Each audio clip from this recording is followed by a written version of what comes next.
मेरा नाम माधुरी है। घर में मम्मी पापा और मैं रहते थे।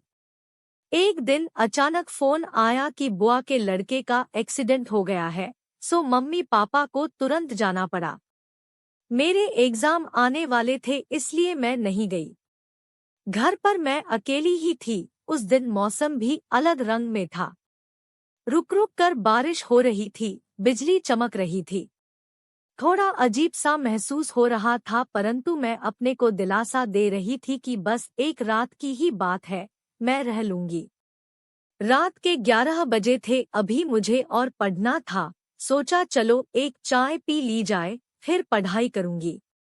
मैं किचन की तरफ बढ़ी ही थी कि तभी जोरदार ब्रेक लगने की आवाज आई और फिर एक चीख की।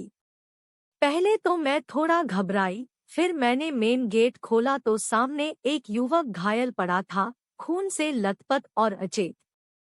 मैंने इधर-उधर देखा कि शायद कोई दिखाई दे, परंतु वहां कोई नहीं था जो उसकी मदद करता।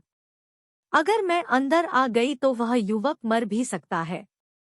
कुछ देर सोचने के बाद मैंने उसे उठाने का निश्चय किया।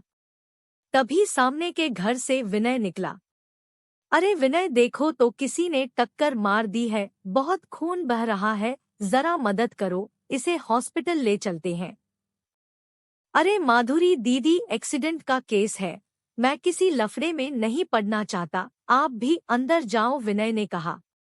अरे कम से कम इसे उठाओ तो, मैं फर्स्ट एड लगा देती हूँ, और जरा देखो कोई मोबाइल वगैरह पड़ा है क्या आसपास। विनय ने इधर-उधर देखा तो कुछ दूर एक मोबाइल पड़ा था।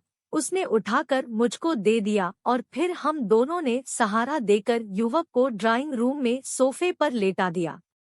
उसके बाद विनय चला गया। मैंने उसकी पट्टी कर दी, फिर मैंने देखा कि वह काँप रहा है, तो मैं अपने पापा के कपड़े ले आई और बोली कि आप कपड़े बदल लीजिए, परंतु वह बेहोश था।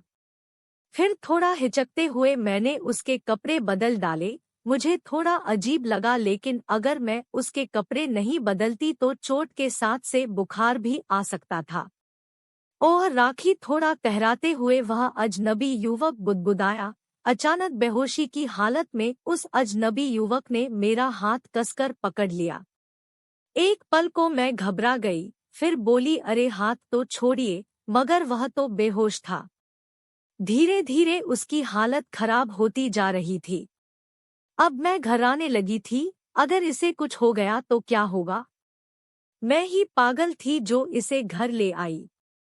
विनय ने मना भी किया था, मगर मैं ही नहीं मानी, पर ना लाती तो यह मर जाता। मैंने तो सोचा कि पट्टी करके घर भेज दूंगी, पर अब क्या करूं।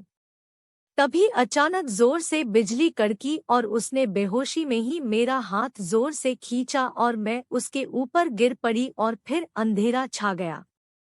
उसने मुझे अपनी बाहों में भर लिया और फिर हम दोनों के बीच वह हुआ जिसकी मैंने कल्पना नहीं की थी। सुबह होने को थी, उसकी हालत बिगड़ती जा रही थी। मैंने एम्बुलेंस बुलाई और उसे हॉस्पिटल ले गई।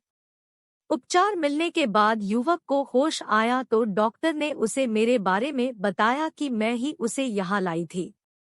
तब वह युवक बोला, धन्यवाद देना तो आपके लिए बहुत छोटी बात होगी माधुरी जी, समझ नहीं पा रहा कि मैं आपको क्या दूं। कुछ नहीं, बस आप जल्दी से ठीक हो जाएं, मैंने कहा। वह बोला मेरा नाम अमर है और मैं एक कंपनी में काम करता हूँ। कल मेरी गाड़ी खराब हो गई थी। मैं मैकेनिक की तलाश में अपनी गाड़ी से बाहर आया था, तभी एक कार मुझे टक्कर मारकर चली गई। फिर उसके बाद मेरी आंखें यहाँ खुली।